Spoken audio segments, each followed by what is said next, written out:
ভারত বাংলাদেশ গঙ্গা জলবন্টন চুক্তি শেষের পথে। ৩০ বছর আগের সেই চুক্তি শেষ হচ্ছে, তাই সবার নজর এখন ফারাক্কা বাঁধের দিকে, যে বাঁধের মধ্য দিয়ে ১৯৯৬ সালে তৎকালীন প্রধানমন্ত্রী এইচ.ডি. দেবেগৌড়া এবং সদ্য ক্ষমতায় আসা তখন শেখ হাসিনা সরকারের সঙ্গে একটি ৩০ বছরের চুক্তি হয়েছিল। বছরে কোন সময় ভারত বাংলাদেশ কে কতটা জল পাবে বিস্তারিত এই চুক্তিতে ছিল। কিন্তু বর্তমান যখন এই চুক্তি শেষের দিকে, তখন বাংলাদেশের নতুন সরকার যে সরকারের সঙ্গে ভারতের টানাপোড়েন সম্পর্ক, তাতে বহু প্রশ্ন উকি দিচ্ছে। প্রাক্তন প্রধানমন্ত্রী শেখ হাসিনা আমলে শুরু হওয়া ভারতের বেশ কয়েকটি প্রকল্প বাংলাদেশে মুখ থুবড়ে পড়েছে।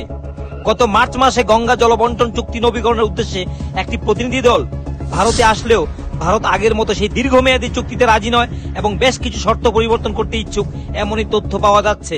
অতএব এই গঙ্গা জলবন্টন চুক্তিতে ভারতের যে কিছু বক্তব্য থাকবে, এতে বলার অপেক্ষা রাখে না। না হলে পাকিস্তানের মতোই গঙ্গা জল বাংলাদেশের দিকে প্রবাহিত হওয়া বন্ধ হতে পারে এবং তাহলে শুকিয়ে যাবে পদ্মা। এক এক ফোঁটা জলবিন্দুর জন্য বাংলাদেশকে চাতক পাখির মতো চেয়ে থাকতে হবে আকাশের দিকে।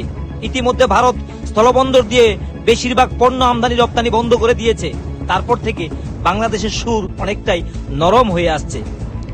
এবার কথায় কথায় চিকেন নেক নিয়ে হুমকি ধমকি দেওয়া বাংলাদেশের নতুন সরকারের প্রধান মোহাম্মদ ইউনূসকে এবার তার কৈফিয়ত অবশ্যই ভারতকে দিতে হবে।